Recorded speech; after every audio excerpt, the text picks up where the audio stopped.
रोएगा। आज हरियाणा का सत्य क्या है? सत्ताधारी सफेद पोशों का दरबार, किसानों की जमीन का हो रहा काला कारोबार, जलाकर मारे किसान का हाहाकार, और अंधा कानून, मरता न्याय और बहरी सरकार। सच्चाई यह है कि अब किसान की जान सस्ती, बिल्डरों की जमीन महंगी। जलते किसानों और मरते किसानों की यही दर्दनाक कहानी है। हरियाणा में भाजपा सरकार और बिल्डर लॉबी का अनैतिक गठजोड़ अब किसान की जान का दुश्मन बन गया है। हरियाणा के 75 वर्षों में जो अपराध नहीं हुआ वो पानीपत की धरती पर हुआ। भाजपा सरकार के संरक्षण और मिलीभगत से हुआ।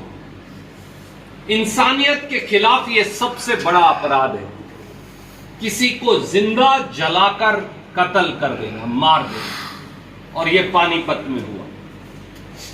आइए इस नाकाबिले माफी अपराध, आत्मा को झकझोरने वाले अत्याचार और कानून की धज्जियां उड़ाने वाले हत्यारों के किरदारों के बारे में सिलसिलेवार जानते हैं।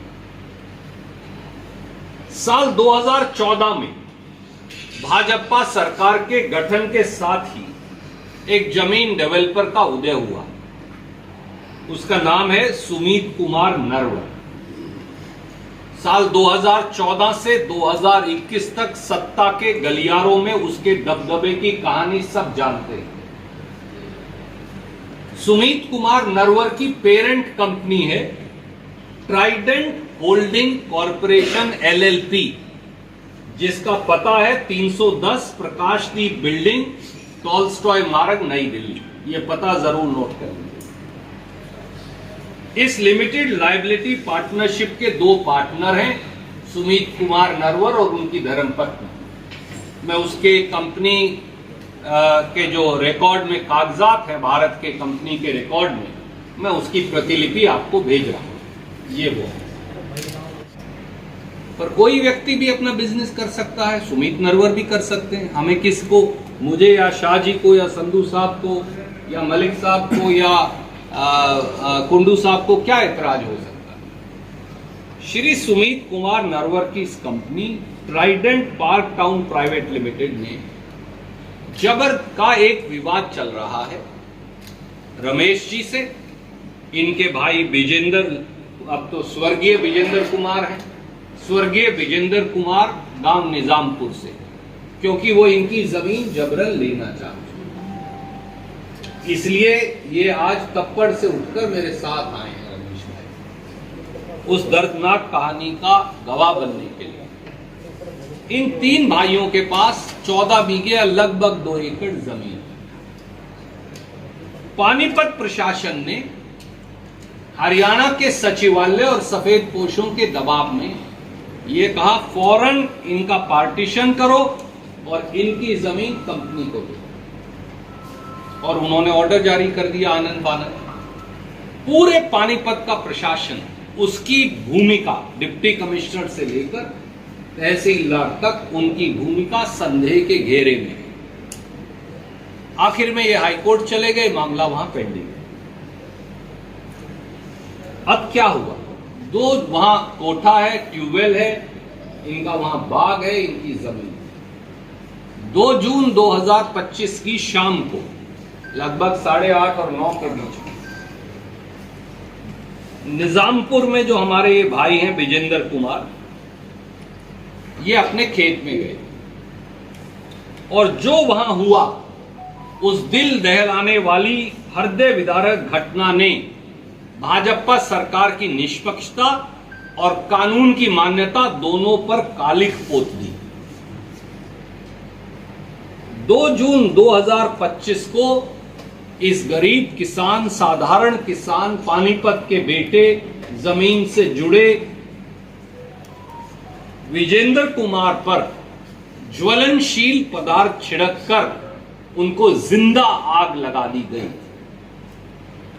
कंपनी के कारिंदों के द्वारा। वो बिलखते रहे, वो रोते रहे, वो तड़पते रहे। परिवार को फोन किया। रमेश भाई साहब ने और इनके बेटे रोहित ने, जो विजेंद्र के बेटे हैं, उन्होंने मुझे आज बताया कि जब ये मौके पर गए तो जलाने वाले वहीं खड़े थे, ताकि ये सुनिश्चित करें कि शरीर की राख बन जाए, तब तक जाए ना, सब कुछ मिटा दिया जाए। इनके जाने के बाद वो मौके से भाग खड़े हुए। जब ये उन्हें दिल्ली उठाकर ले जा रहे थे तो इन्होंने बाकायदा उससे वीडियो पर पूछा कि क्या हुआ, तो खुद डाइंग डेथ डिक्लेरेशन, आप सब पत्रकार साथी वाकिफ हैं, उससे बड़ा तो कोई सबूत नहीं। उन्होंने ये बताया खुद किसान ने कि मुझे कंपनी के कारिंदों के द्वारा जलाया गया।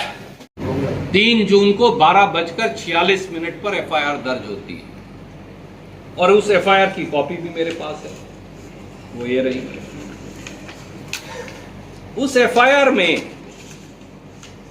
एफआईआर में मैं ये शाहजी को दिखा रहा था। उस एफआईआर में जो लिखा, अगर आप वो पढ़ लें तो आप चौंक जाएंगे। किस प्रकार से एक जलाकर मारने की हत्या की लीपापोती की गई है। पहली बात, एफआईआर में विजेंद्र किसान का कत्ल करने वाले किसी दोषी का नाम नहीं लिखा।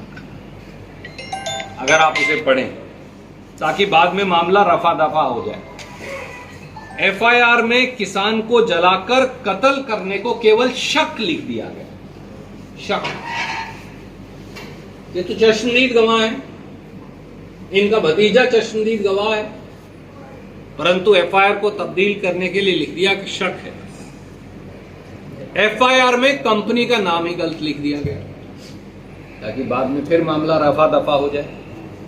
एफआईआर में कंपनी के मालिक, क्योंकि बेनिफिशियरी कौन है, जो 99.9% मालिक है, सुमित कुमार नरवर का नाम ही नहीं लिखा। और एफआईआर में गरीब किसान को जलाकर मारने का कारण नहीं लिखा। तो फिर एफआईआर क्या है? ये केवल असरदार कंपनी के मालिकों को बचाओ और पूरा मामला रफा दफा करो। इसलिए हमारे मुख्यमंत्री नायब सैनी जी से 7 सीधे सवाल। नंबर 1, श्री सुमित नरवर कौन है और उनके भाजपा सरकार से क्या संबंध? नंबर 2, क्या जमीन के मालिक किसानों को अब बिल्डर लॉबी को जमीन न देने पर जलाकर कत्ल कर दिया जाएगा? आपके एक और साथी वहां बैठे थे तप्पड़ पर, उन्होंने कहा मेरी भी वहां 1 एकड़ जमीन है, मुझे तो मेरी जान का भी अब खतरा है कि तो मुझे भी जलाकर मार देंगे, फिर हमें बचाएगा कौन गांव के लोगों? क्या किसी कंपनी को विवादित जमीन के गरीब मालिक किसान को जलाने का अधिकार है? तीसरा सवाल, जब विजेंद्र की हत्या 2 जून 2025 को हुई तो पूरे यहां की प्रेस के साथियों को पता है, प्रशासन को पता है, पुलिस को पता है, तो एफआईआर क्यों अगले दिन क्यों दर्ज हुई? अगले दिन जाकर 3 जून 12:46 पर क्यों दर्ज हुई? ताकि बाद में दिखाया जा सके एफआईआर ही बिलेटेड है, लेट है, इसलिए बंदे बरी हो जाए।